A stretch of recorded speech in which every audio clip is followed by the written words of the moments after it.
Hello and welcome to Oweleketv News. I am Antonia Mwokolo. The news headlines. NLC-TUC give next Sunday deadline to reverse hike in electricity tariff. In business, CBN introduces new cybersecurity levy on electronic transactions. On the foreign scene, deadly building collapse leaves dozens trapped in South Africa. And in sports, Napoli's Osimhen honors Nigerian connection with respectful goal celebration.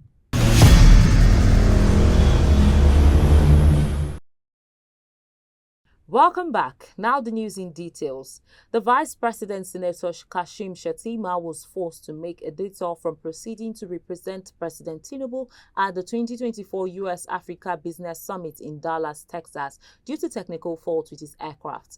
A statement issued on Monday by the Senior Special Assistant to the President on Media and Communications, Office of the Vice President, Stanley Ukwocha, explained that Shettima had to abort the trip on the advice of the Presidential Air Fleet. According to the statement, the Minister of Foreign Affairs Ambassador Yusuf Maitama will now represent President Tinubu at the Business Summit. The U.S.-Africa Business Summit aims to foster economic cooperation and explore investment opportunities between the United States and African countries. The Chief Justice of Nigeria, Justice Olukayode Ariwoola, has urged judges to shun fear as they carry out their duties. He particularly tasked them not to only prioritize their integrity, but also to remain steadfast in the face of daunting challenges by protecting and upholding the rule of law.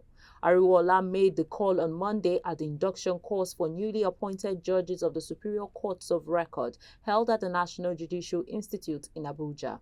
Ariwoola, speaking through Justice Jumai Hanatu Sanke, advised the newly appointed judges to be humble in recognizing the limits of their knowledge and seek guidance through education and support from learning from fellow judges.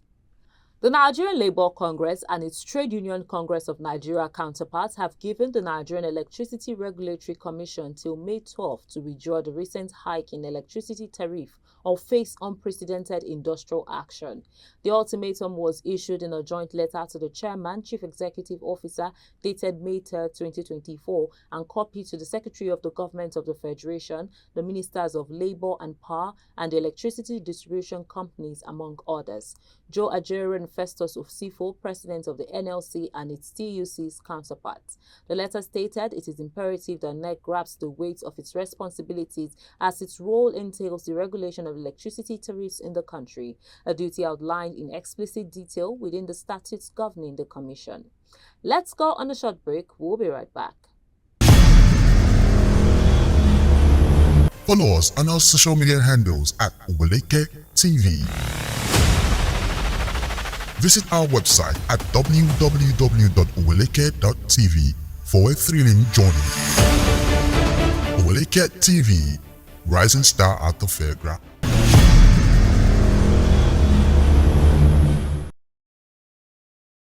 Welcome back.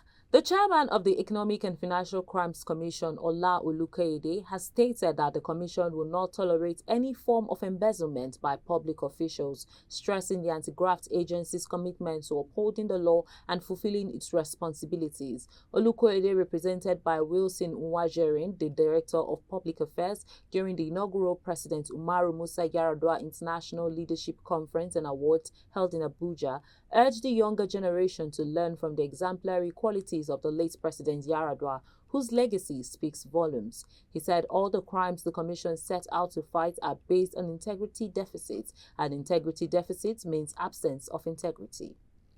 The Rivers State lawmakers have passed the State Public Procurement Bill 2024 into law and threatened to take stringent measures against Governor Fubara if he continues to flout the laws of the state.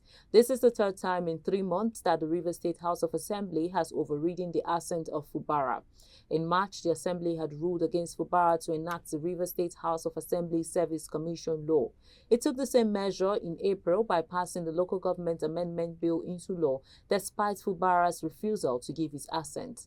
The lawmakers during the plenary on Monday said the House acted in accordance with the provisions of Section 100 of the 1999 Constitution and passed the bill into law with 2/3 majority votes.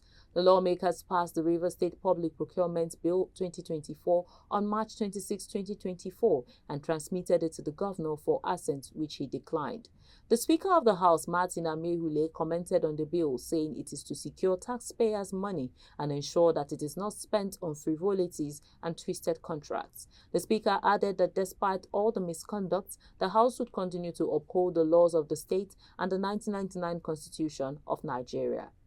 In business, the Central Bank of Nigeria has issued a new directive to all financial institutions, including commercial, merchant, non-insurance banks, payment service banks, and mobile money operators, mandating the implementation of a 0.5% cybersecurity levy on all electronic transactions.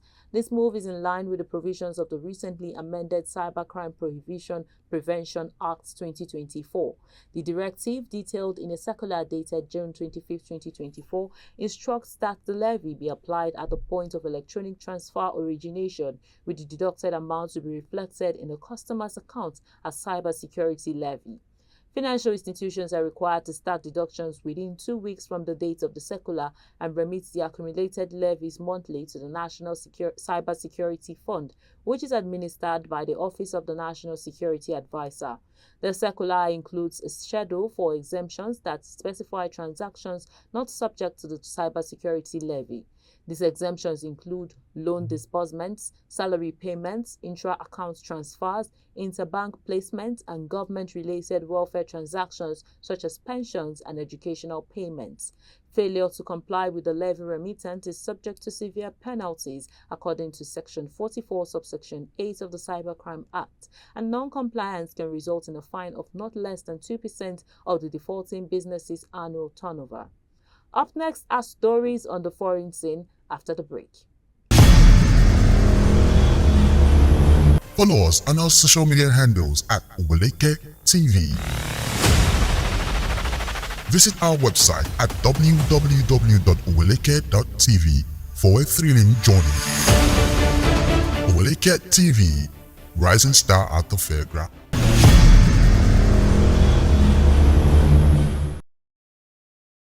Welcome back. On the foreign scene, rescue teams in South Africa are searching for survivors after a 5-story building under construction collapsed, killing 5 people and leaving at least 50 trapped. Officials in the city of George, Western Cape Province, say 24 people have been pulled from the wreckage and taken to the hospital. Some 75 crew were on site when the building collapsed on Monday afternoon. The cause of the incident in the coastal city is still being investigated.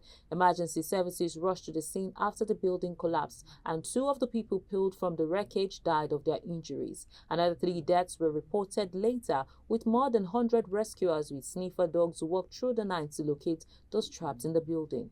Heavy lifting equipment is being used to assist the operation, and officials said that they have been able to establish contact with some of those under the rubble. In entertainment, Kiss Daniel, who is one of Afrobeat's most reliable hitmakers, sold out the 12,000 capacity OVO Arena in what is his biggest concert yet. Since breaking into the mainstream in 2014 with his hit single Woju, Kiss Daniel has soared to the summit of the Nigerian music industry with his steady release of hit singles and quality albums, setting him aside. At his OVO Arena concert, Kiss Daniel treats some fans with some of his hit singles and his recently released EP. With his landmark show, Kiss Daniel becomes the latest Nigerian artist to sell out the OVO Arena as he follows Adekunle Gold, who recently sold out the arena.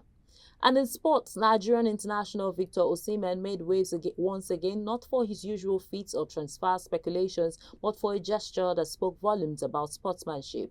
In a clash between Napoli and Udinese at the Blue Energy Stadium, Osimhen's performance stood out. The match showcased a trio of Super Eagles stars. Udinese boasted the likes of Maduka Okoye and Isaac Success, while Osimhen spearheaded Napoli's attack. Despite Osimhen achieving the remarkable feat of becoming only the 3rd Napoli player to score in 6 consecutive matches against a single Serie A opponent, his reaction after finding the net stole the spotlight. Displaying a rare demonstration of respect towards compatriot Okoye, who guarded Udinese's goal, Osimhen refrained from jubilant celebrations, a departure from his usual exuberance. The game had initially seen a lackluster first half, but Osimhen changed the narrative 6 minutes into the second half. And just before we go, here's a recap of the headlines. NLC TUC give next Sunday deadline to revise hike in electricity tariff. In business, CBN introduces new cybersecurity levy on electronic transactions. On the foreign scene, deadly building collapse leaves dozens trapped in South Africa. And in sports, Napoli's Osimhen honors Nigerian connection with respectful goal celebration. And that's the package on our news bulletin. Kindly follow us on all our social media platforms at Oweleketv. Visit our website at www.oweleke.tv. I am Antonia Nwokolo. Many thanks for watching.